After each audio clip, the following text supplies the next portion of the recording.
Hello, everybody, and today we are going to be talking about Superior Spider-Man. The entire run split into two videos. Part one will cover issues 1 through 13, and yeah, we're going to be going through chunks and arcs. But again, I'm talking about Dan Slott, so I couldn't do this alone, and I will be talking to my boy Carlos.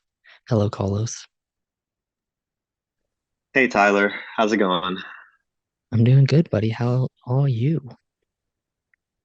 I'm pretty tired, but nothing picks my spirits up more than talking about my favorite Spidey books, and this is one of them. I mean, you know why you brought me here. Yeah, of course.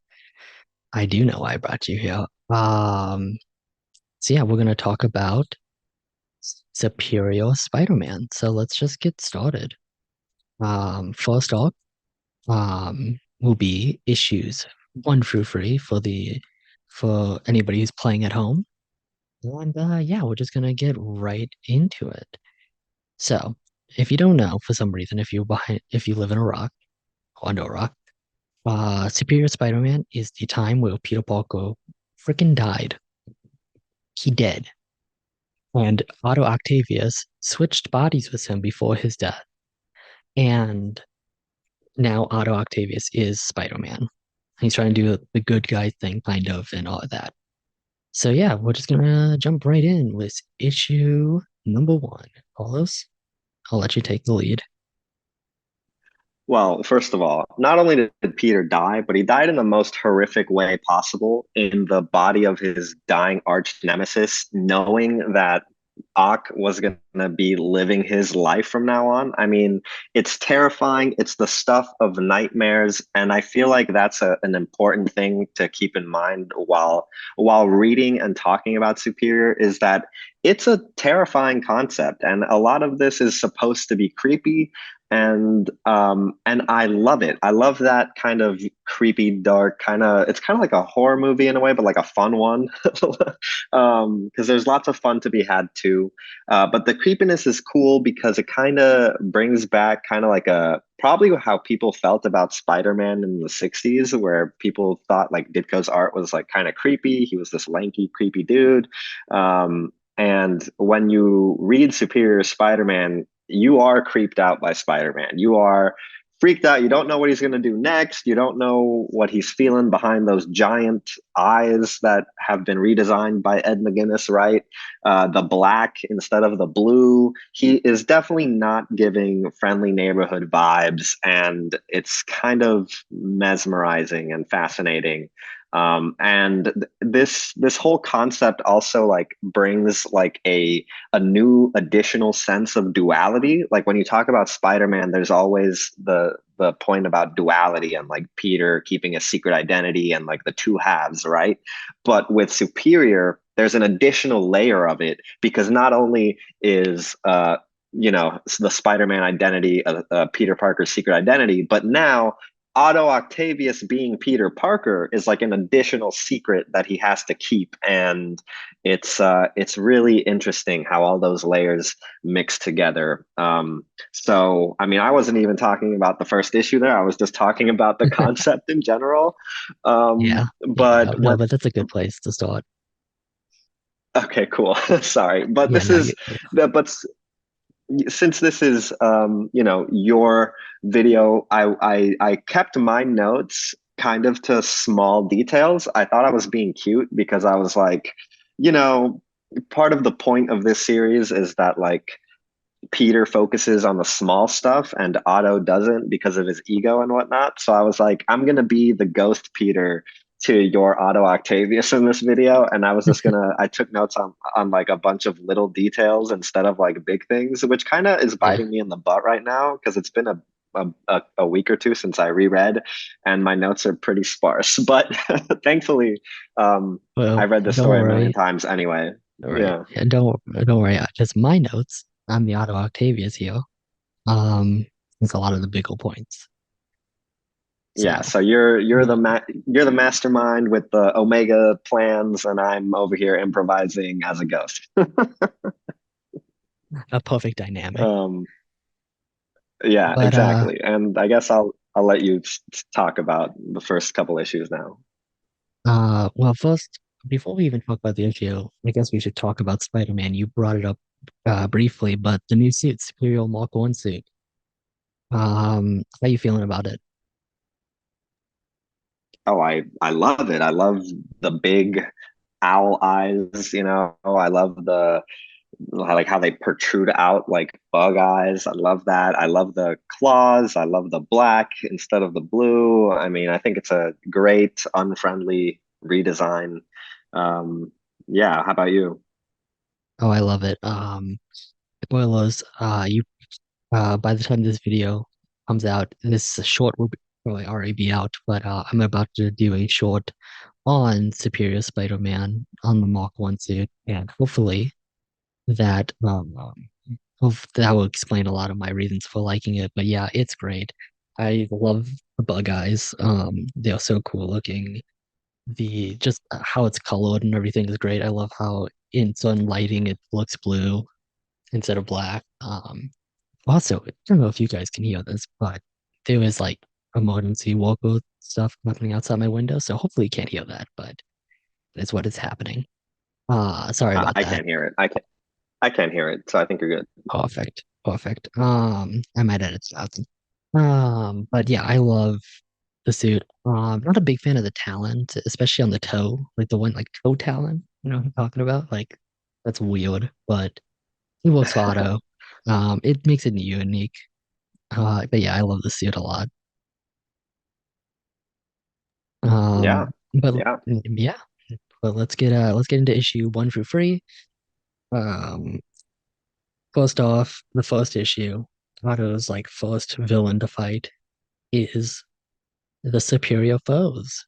This is the first appearance of the Superior Foes of Spider-Man, a more classic book. Um, yeah, and they're really cool in this. Any thoughts on the Superior Foes' first appearance? They're a great roster. They're a great Sinister Six roster. I love that.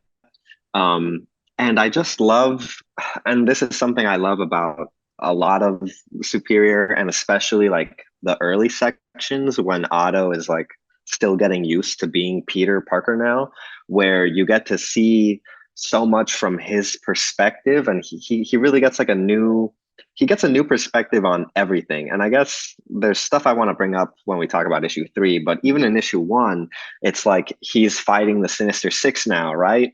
And I love when he gets all angry and he's like I'm gonna win this time. I'm beating the Sinister Six. Like, oh man, like that stuff really hits, and it also really hits when he's talking about like how he has Spider-Man's powers and how when he was on the receiving end of them, he would think that they're kind of unfair and overpowered. But now that he has them, he's like, this is great.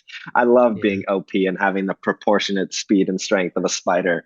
Like he's really relishing in it, and it's really cool to see. Yeah, I totally agree. This is kind of like a soft reboot for Spider-Man in a way, in a weird way.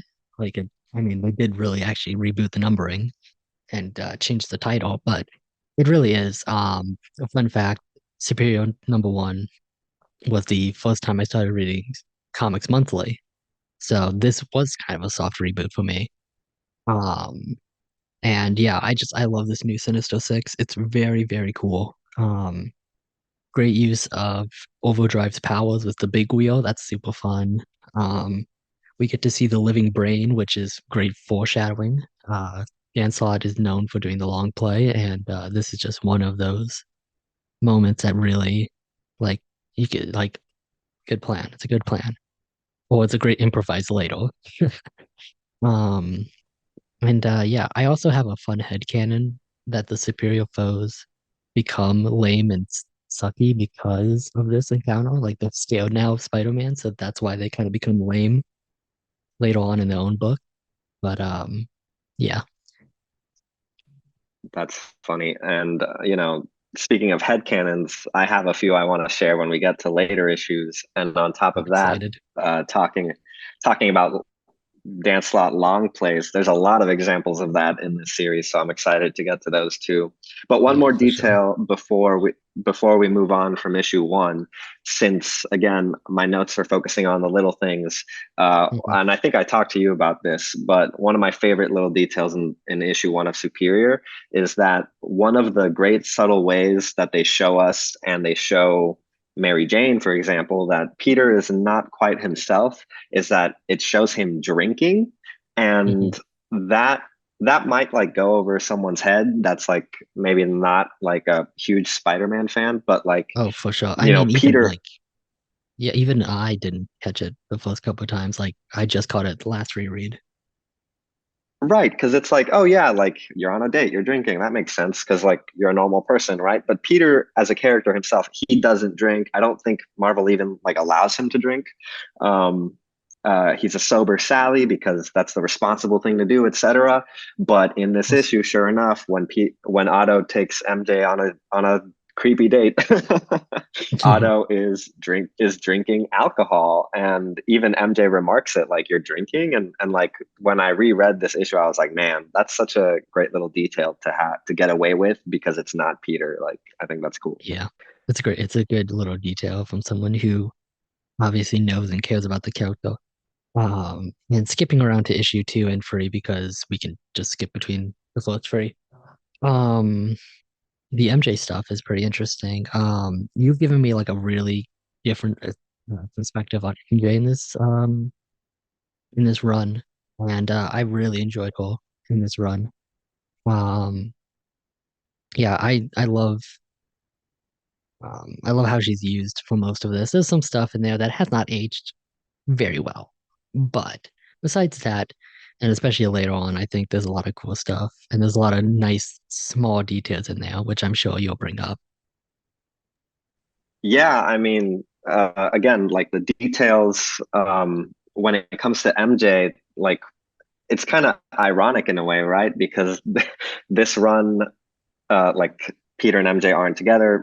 This run splits them up just when they're about to get together, right? So like you would think it's like anti-Peter MJ or something, but TBH, I feel like this series honestly makes me more of a Peter MJ shipper, like because it really pushes the idea that they're soulmates, and especially in like the second issue and in like the Venom arc later on.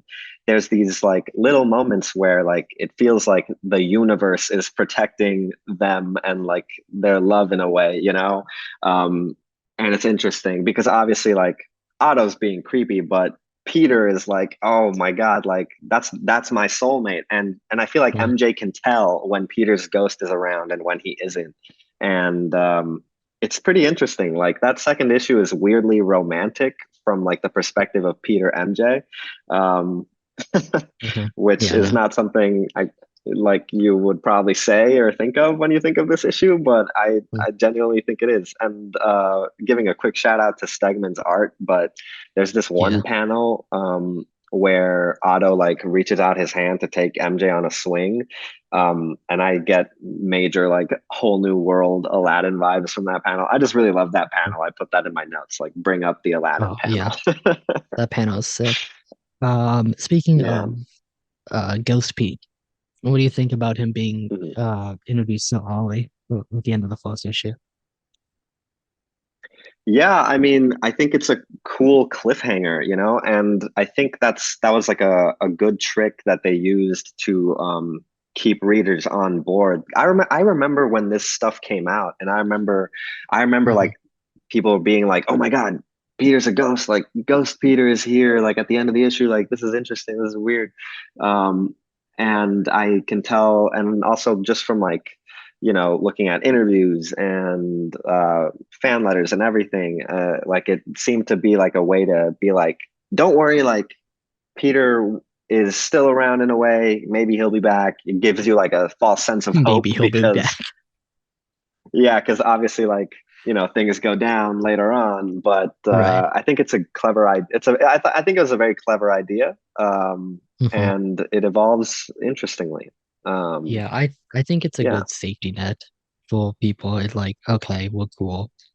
Um, Yeah, that's a good word for it. It kind of feels like these early sections of Superior with Ghost Peter are like Superior with training wheels, right? So it's yeah. like hmm like you just went through the trauma of issue 700 and you're like heartbroken, and then you get this new bike with training wheels and you're like, okay, I can keep riding this bike. But then Right. later on It it gets mhm. crazier. Yeah, Yeah. it's like the old thing of like putting like I don't know if this is how the saying goes, but I'm gonna make it up. I don't care. Like putting an old man into a hot bath, you have to like slowly raise the temperature so that when you get to those higher degrees, it's not, you don't even feel it. Well, I've never heard that saying in my life, but I see what you're getting at for sure. I might have made that up. Um, um but yeah, Real quick, um Mhm. talking about issue 3 really quick, Yeah, let's move um into issue three.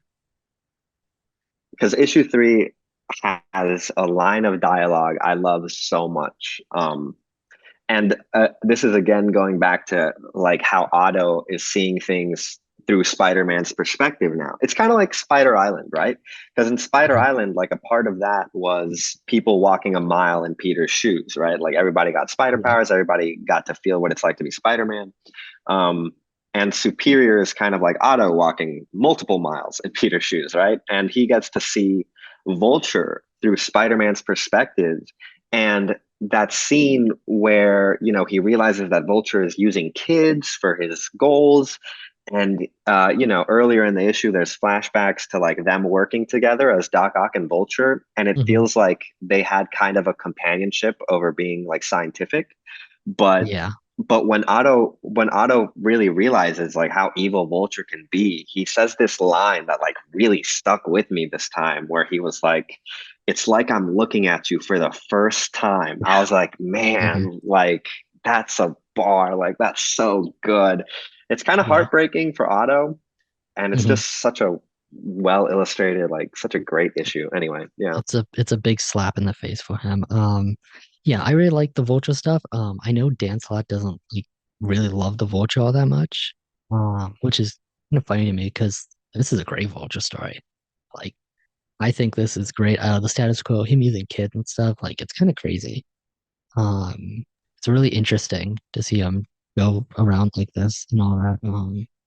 Yeah, it's really interesting. And all that stuff with Otto and him, the classic Ditko villains, they on Sinister Six, they've been around. So like it's an interesting it has a little bit more layers than some of the characters like that were on the Sinister Six in the first issue and some of the future villains. Yeah. Yeah. I do have one more Ghost Peter note that I didn't mention from issue two. There's a great moment where MJ falls and Otto's like he's about to Gwen Stacy her, but Ghost Peter saves her. I just really like that moment. It was Oh yeah. it was kind of an What? intense moment and it shows like Otto isn't superior, I guess. Um, like, there's Yeah. part of Peter that needs to be there too. Yeah, when he says make a web net, like Yeah. trust me. Yeah. Yeah. Yeah. And it sets up stuff Um, that we're gonna see in a little bit.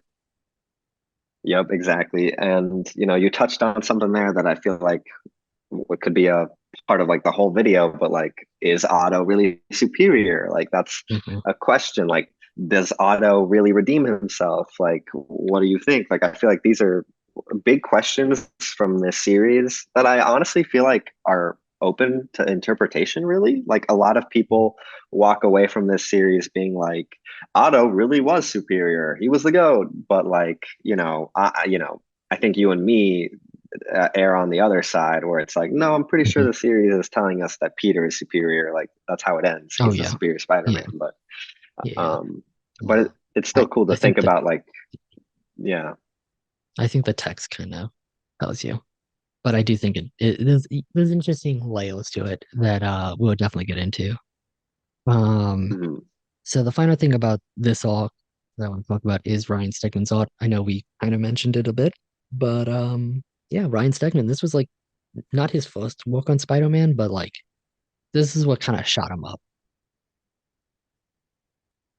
Yeah, I mean, this is to date some of my favorite Ryan Stegman art like ever. Like Hmm. these first few issues, and obviously also like issue 10, for example, it just has such a dynamic feel to it. It's dynamic, it's emotional. The panel work and the layouts, like when he's beating on Boomerang in issue 1, like the panel work Hmm. there is really creative. The splash pages and all the panels of him swinging are like some of the best Spider-Man swinging panels like ever, in my opinion. They're so dope. Um, just great stuff. And again, like the way he draws like the big bug eyes, it's kind of terrifying. It's kind of awesome. So cool. Yeah, he has a good mix of the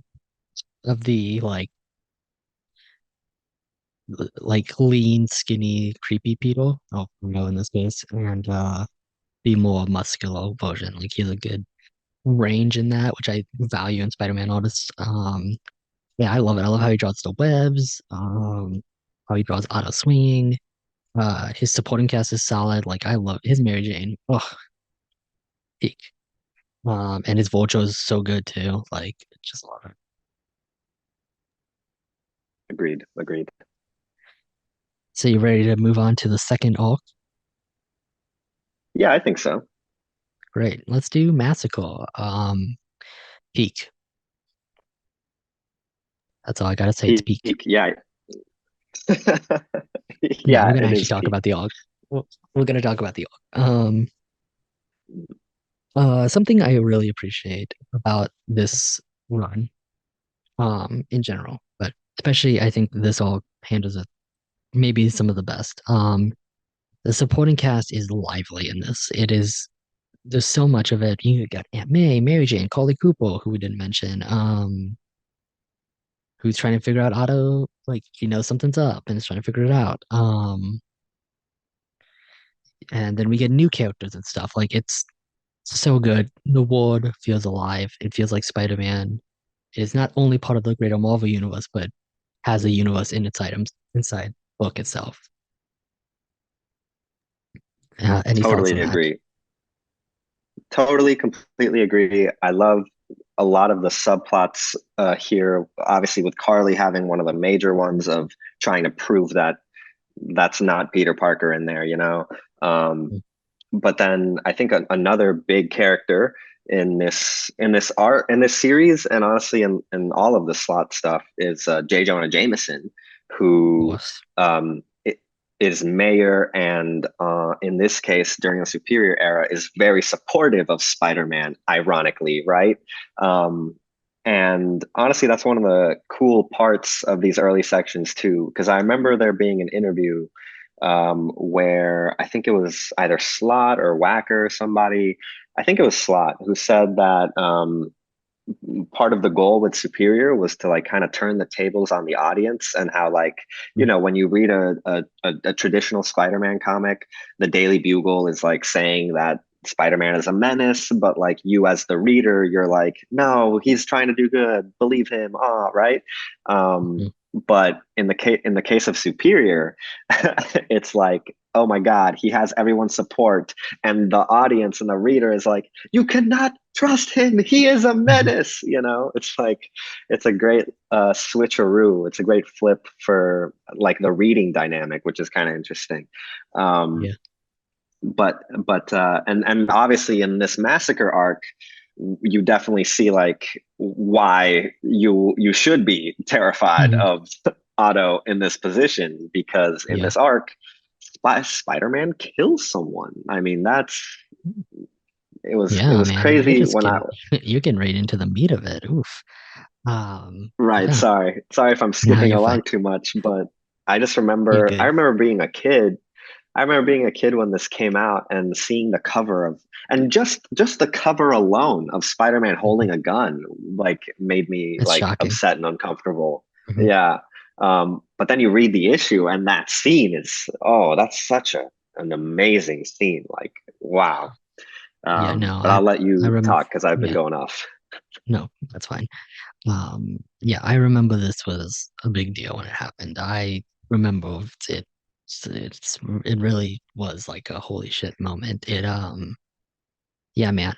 it was definitely one of those moments where it was like, how does he come back from this? Like how like it's crazy. And it doesn't really get brought up that much, surprisingly. But yeah. Um, but going back a little bit, Otto enrolls back into grad school after finding he doesn't have a doctorate as Beetle. Um, and I think that kind of works. Like, the idea of Spider-Man going back to grad school has been used a ton, um, to muddling effect, I would say. But I think this was like the best one, mostly because I guess it's Otto, so that kind of changes it up. Um, it's like sadly, I feel like I have had more confidence in Otto to complete the Zinkido mode. Am I talking blasphemy here, Carlos? I mean, you're not talking blasphemy. You were a little muffled there for a second, Oh, my bad. but no, but you're good. But yeah, I mean, it's kind of interesting because Otto gets goes to school like with a very clear goal in mind and a lot of confidence that, like he's gonna do it. Like it's gonna be easy. Like, and also thanks to that, we get Anna Maria Marconi introduced, who is a Yes, great character. Yeah. absolutely. Great way to segue into Anna. Uh, the most important character besides Otto in this, and I guess Beetle. Would you agree? Ooh. You know, I mean, she's up I there. think I would. I think I would. She's definitely up there. Like, I feel like she doesn't have as much to do as like Jonah or Carly, I would say, but Yeah, she is like a significant role. And especially when it comes to Otto's development, like she's the biggest argument for him being a hero by the end, right? So, yeah, yeah.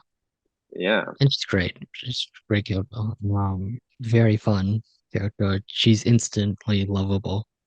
She's got a great confidence to Mhm. her and stuff. She definitely feels like a character who has like been around. You know what I mean? Like some characters can feel like they never existed before interacting with Peter. But I feel like Anna like felt like a person who actually was like living her life before this. And yeah, it's really good.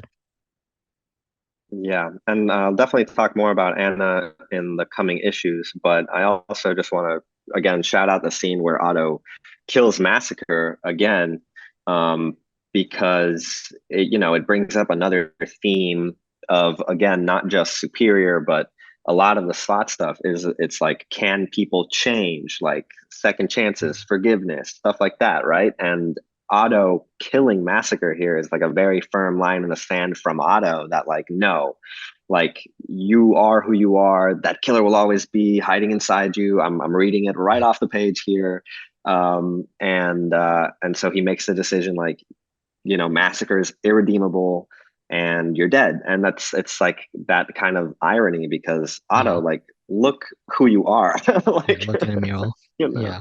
Yeah. yeah yeah. Yeah. Um, yeah. Speaking of supporting cast, though, we lose a supporting cast member in this book. Um, Ashley Kafka gets freaking brutally murdered. It's rough. Um, I don't know if there was tears for Ashley back in the day, but yeah, she got. R.I.P. I wonder if she'll ever come back as a goblin or something. I thought one too. Um, but moving on from hot goblins to, well, I don't know. Maybe some people might be into him. This also signifies the return of the Green Goblin. He gets his first appearance in this book. In this arc, um, yeah, Yeah, great uh, thing to point out because it just goes to show like how tight this series is. Like it sets up mhm, the final like event from like almost the very beginning. I love like that we're already seeding Goblin Nation and Otto's eventual downfall. Like it's so cool.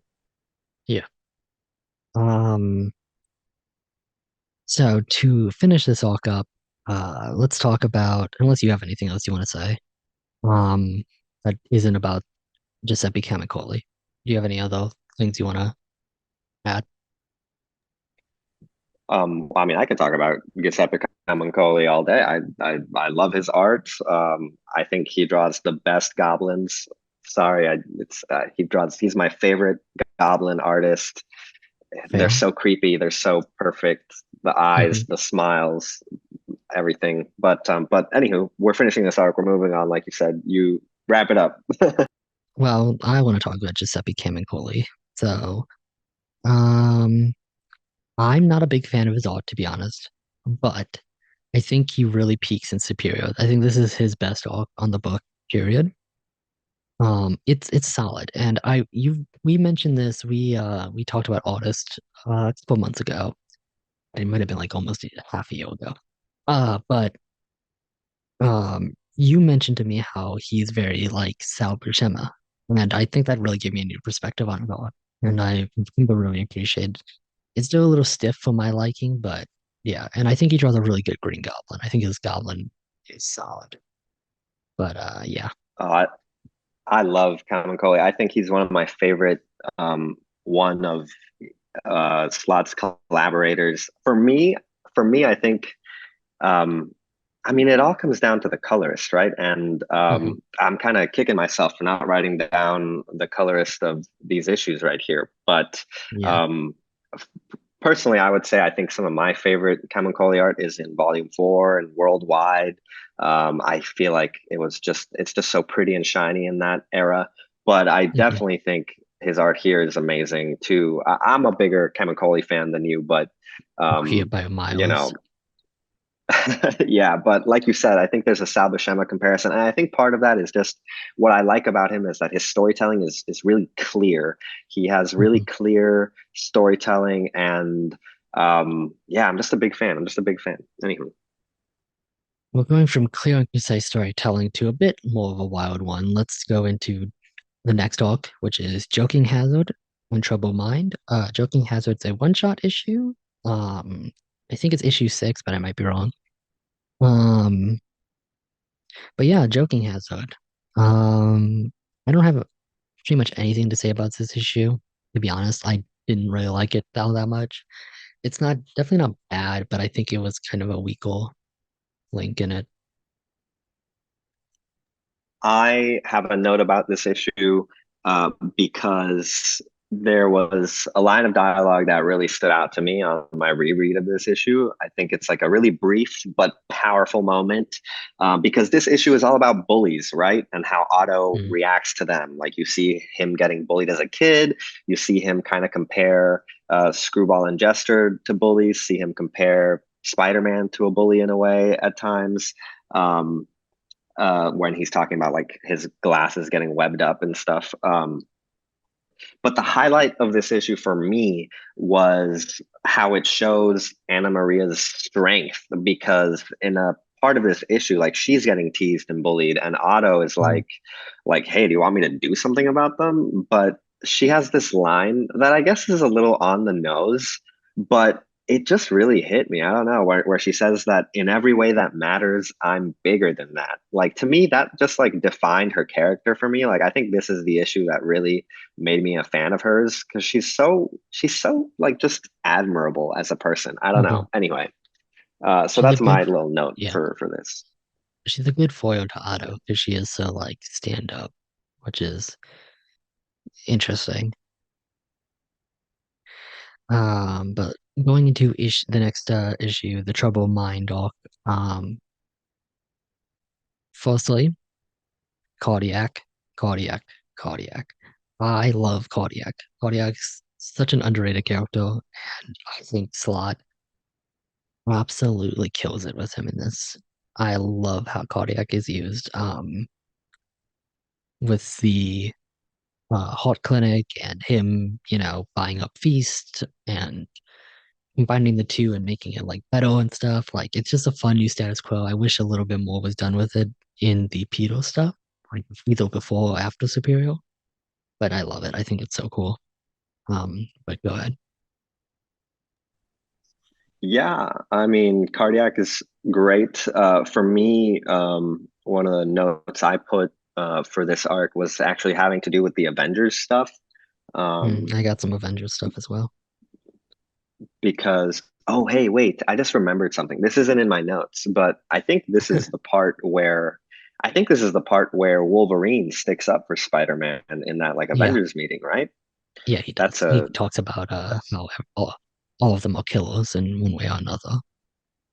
Yeah, I like that little scene for him. That's a Hmm. good little Wolverine moment. But then also, the part that I wrote down in my notes is that when Otto is defeated by the Avengers and they're inspecting him to find anything wrong with him, Hmm. he's like on a table and there's all this machinery. I feel like the imagery there resembles when Otto was trapped in the iron lung in the raft, and I thought that Mm. was like a cool homage. Like maybe I'm reaching, but I think if you look at it, like maybe you'll agree because he says Mm. like defeated again, like yada yada, and I was like, oh, I see. That I wouldn't think surprise this is me. intentional.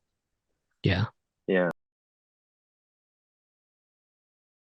Move on to kind of the main like plot of Trouble Hand and stuff. We have Otto trying to get this mind helmet because he knows something's going on with its head, and Kodiak is trying to get it to save a little girl, who had uh, some kind of brain damage from Ends of the Earth and stuff. So yeah, you brought this up a little bit earlier, Carlos, but it's a good MacGuffin. Um, it's interesting to see Otto's reaction to his past sins and all that jazz. But anything you have to say about this before we go into it more? Um, well, love me a memory helmet, uh, a mind helmet. It's kind of become a staple of Spider-Man in a way now. Like they've brought it back for Beyond, they've brought it back for the current amazing stuff with that auto arc that we just read not too long ago. Um, and it leads to one of the best issues of Superior, which is the next one. But what do you want to talk about? Well, I think it's interesting how Otto does like kind of like like uses his brain a bit and is a bit rational about this. You could see the seeds of the heroism starting to come out with him being like, oh no, I'll save this little girl and stuff, and him being a doctor and stuff. And it works with Cardiac. And you get to see like I think the thing that makes Peter like great, which is he's human and he makes mistakes. Right, when he kind of holds Otto's hand. Hmm. Right. And talking about all this as well, I mean, is this the most heroic thing Otto has done in the series so far? Is Yes. fixing fixing his mistake, because Yeah. Yeah. you know, he's solving something he caused, but it Hmm. is kind of it does seem to come from a good place. Yeah. He's taking responsibility. And he's taking responsibility. That's a great way to put it. And he does seem to have a soft spot for children as well. Hmm. So Yeah, as you yeah, point out, an issue free. yeah. Any more thoughts before we talk art? I'm good to go to the next one if you are. Okay. Um, Real quick, Ramos is cool. I really enjoy Ramos in this. I Love think he does the Mark One suit very well. love Ramos to death.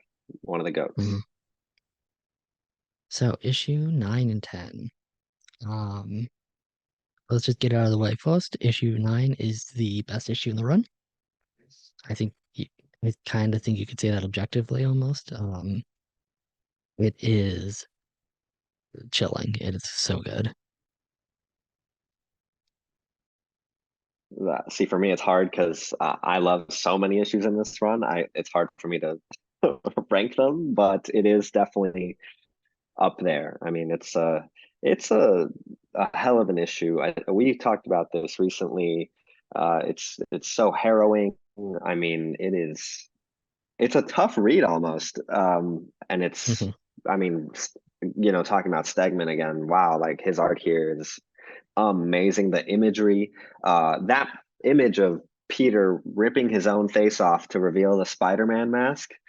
I mean, that image is one of the craziest images I've seen in a Spider-Man comic. And then also at the end when he's like defeated and looking over his shoulder and sad, like that image also like really sticks in my brain. Like Stegman killed it. I could go on and on. I mean, when both of the Spider-Men are fighting and you got the red and the blue versus the superior suit, like wrestling each other and saying everything about each other, like oh my God, it's so good. I mean, yeah, I could go on about the art in this issue forever.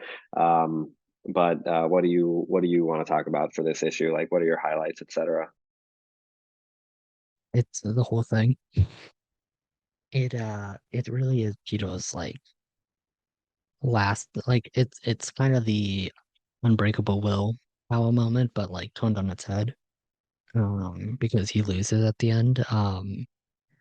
He gets it and he starts getting his memories lost and stuff, and it's really like haunting to see that stuff, like him forgetting who George Stacy is. It's crazy.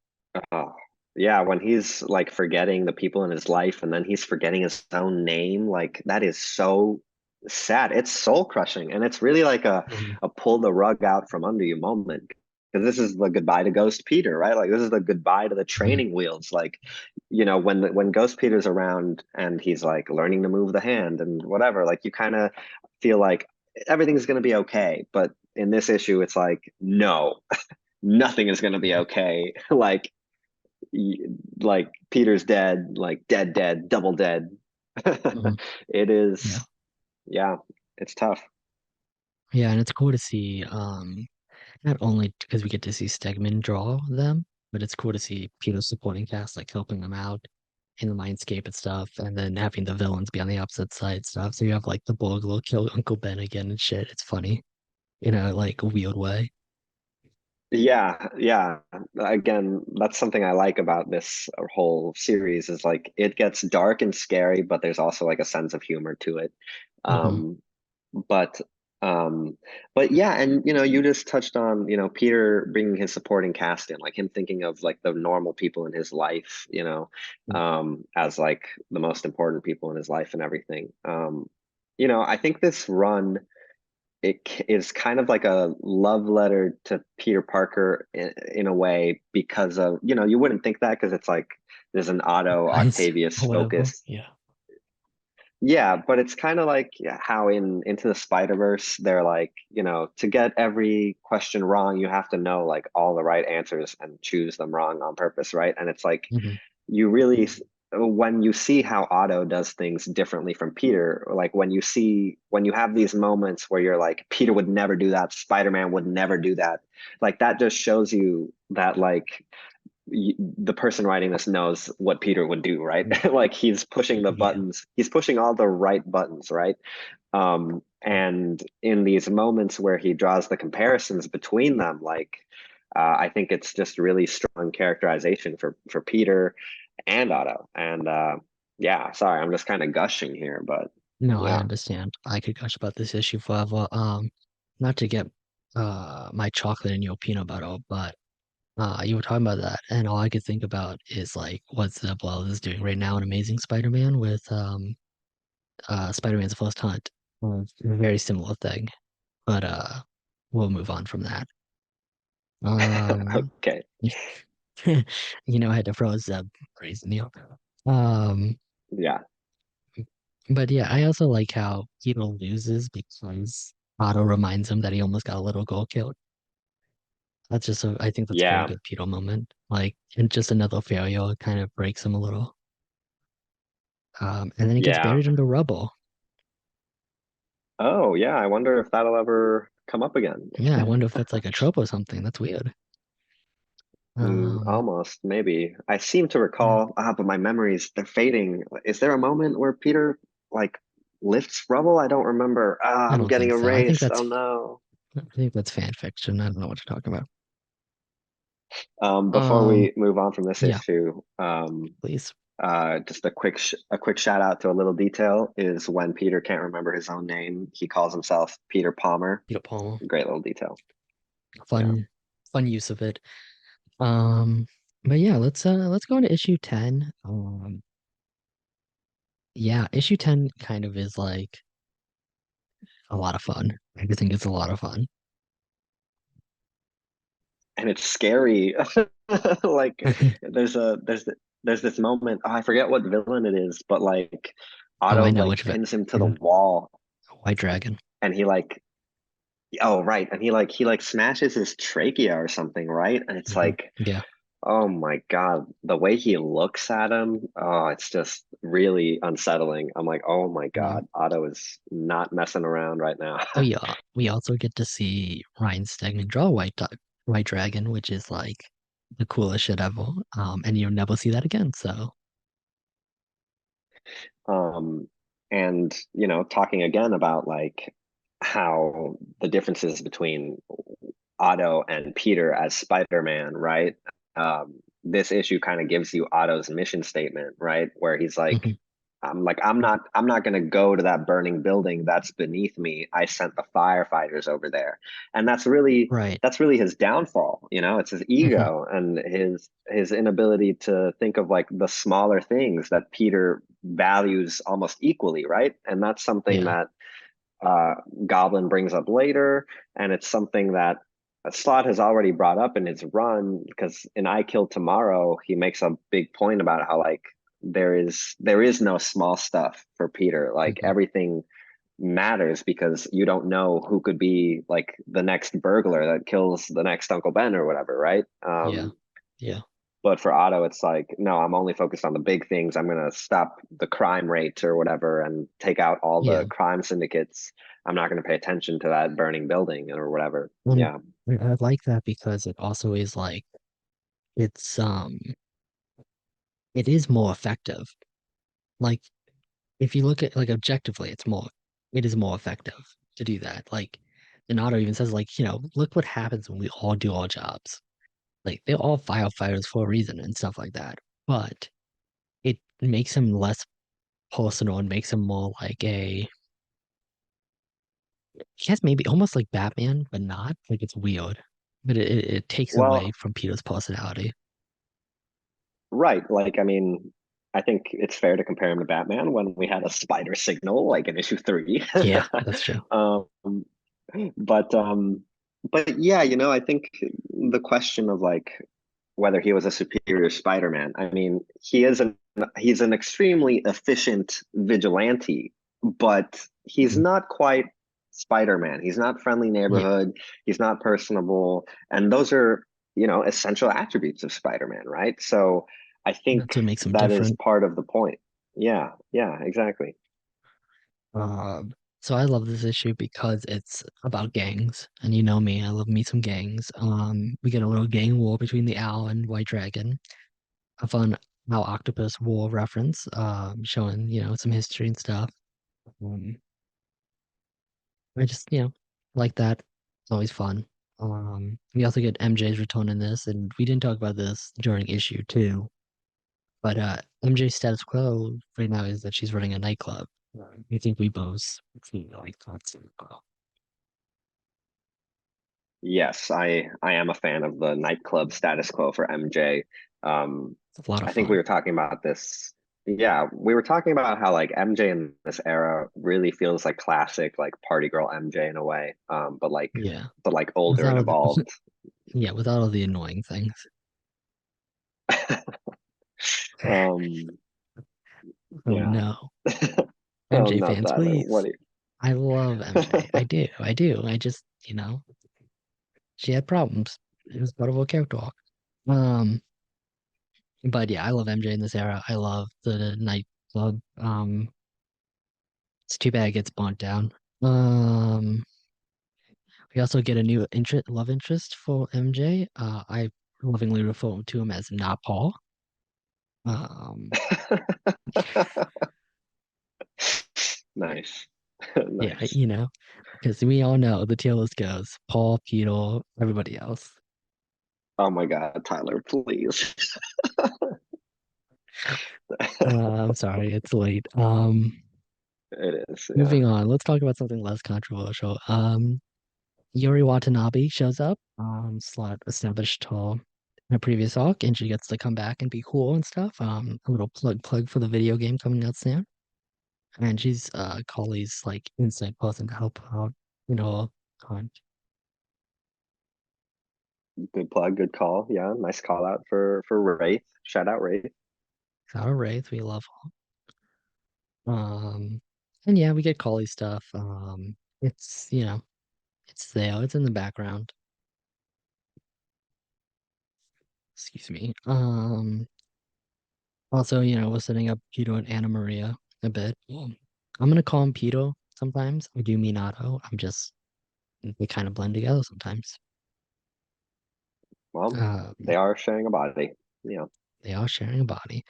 Um, we also do get some goblin stuff. I think we get some like Aunt May stuff, which is like kind of sucks.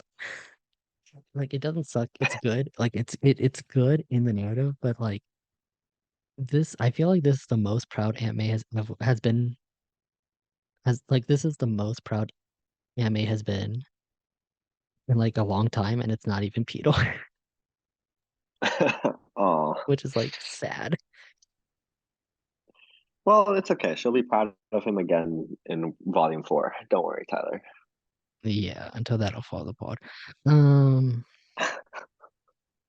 that's not what he wanted from me. Fall apart what happened. Um, we also get a steamy what? Um, we also get a steamy Peter Anna kiss. Great paneling by Stegman.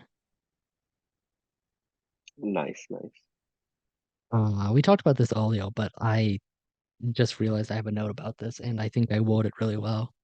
Um, Otto's way like works really well. Like if we were talking about the fire earlier, like it works, and it probably is more effective, but it loses Hito's humanity in it.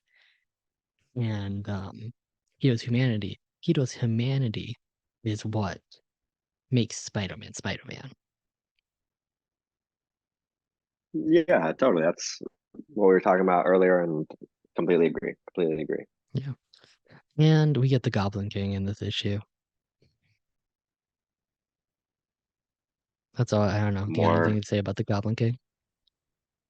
more Goblin Nation foreshadowing. You know. Yeah, well, building it up. I wonder if Slot has a plan or something.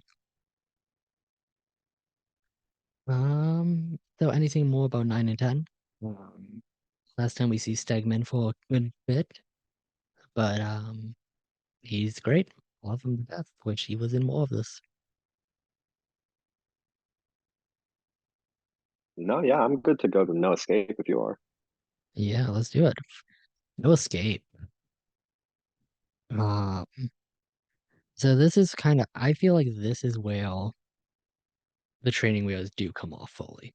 Like, technically 10 is, but I feel like no escape is where it's like, okay, this is what Superior Spider-Man is now.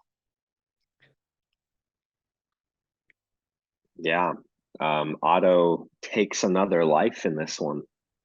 Yeah, which I totally forgot about. And like, this is where Slot really pays off a lot of his storylines. A lot of setup was built for this arc, I think. Yeah, like all the Smythe and Jonah stuff from Big Time. Also, the Lizard from No Turning Back is in here. Um, and even Boomerang is in here, who last we Mhm. saw got clawed and beat up pretty bad by Otto. Um, Yeah.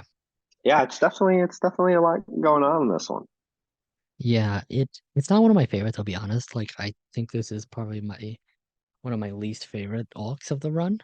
But like I get it. I don't know. Something about it just doesn't work for me, but I get why it's liked. You get the lizard stuff, that's all cool.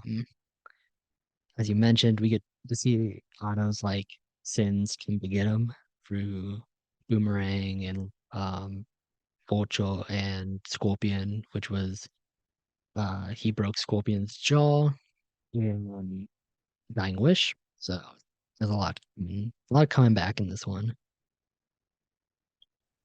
Yeah, and another thing that comes back is at the end of the arc, Otto announces Spider Island Spider 2. Island 2, So, which is a very funny panel. I yeah, don't know. I love that panel. how he does the number two with his hand. Yeah. Yeah, it's so good. Um, Yeah. yeah, that's pretty much all I got to say about this. I don't have a lot of notes on this one. So if there's any more you want Well, to hit, please. I it's kind of similar territory that was covered in Massacre, where it's again like Otto not giving someone a second chance and not believing in second chances despite the one that he got. But I think it's just done really well here. Like, I love the Mhm. parallels between Smythe and Otto and how this arc is kind of Smythe's dying wish, like where he's trying to break out of the raft with like this gang of villains. And he even tries to mind swap with Otto, but Otto's prepared. And in his dying moments, Otto reveals to Smythe that he's Otto Octavius and he already did it. Like, that's one of the highlights of the arc for me is Sure. when Alistair Smythe is like, how could you have thought of this? And he's like, because I'm Otto Octavius.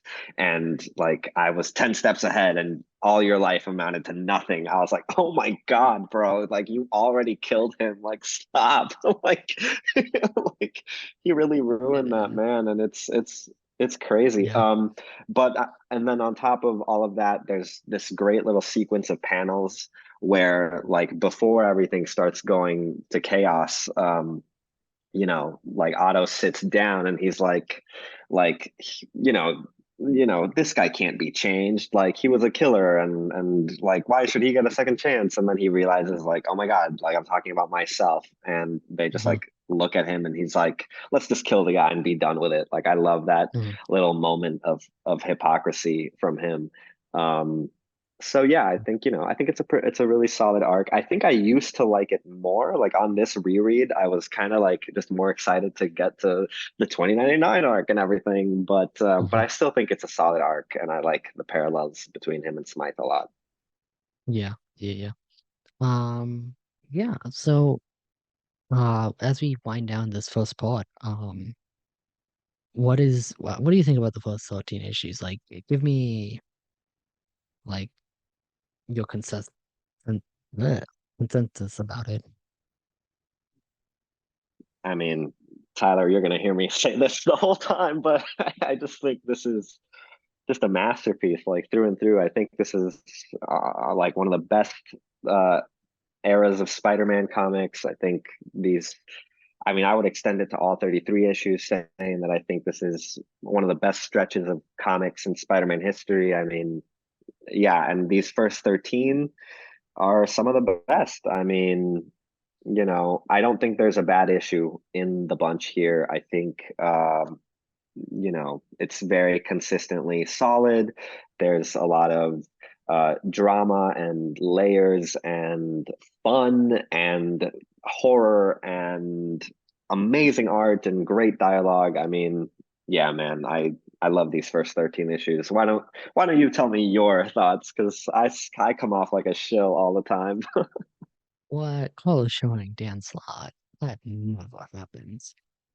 Um, well, to be honest, as not a show, um, these first 13 issues are some of the best comic books I've ever read. They are, it is like Slott is at this point. Like, he knew that this was going to be his story, the story that defines him. And he just crafts it masterfully. And does he continue to do that in part two? You'll find out. But I think But these no, early yeah, issues, yeah, what? no, I agree. I was just gonna say, like, I see what you're saying, and like I agree that I feel like he had something to prove, right? Like, this Hmm. is like there was a lot on the line with this, right? Like, you killed Peter Parker in his 700th issue on his 50th anniversary. Like, you have to deliver, and he really rose to the occasion. And even though I love all of the Slot Run, I do feel like Superior is like the most consistent, like firing on all cylinders, like a section of it, probably. Mm. Yeah, I agree. Um, yeah, I like the first three issues and the Massacre arc are like perfect. Like just wow. But we can gush forever about this, and we will continue in 2 weeks. You will hear the second part of this video where we talk about the rest of the issues, issues 14 through 31. But yeah, so if you enjoyed this, please come back. I'm begging you. But thank you for watching, and please give a little swip to the like and subscribe button, and I will see you guys in the next one.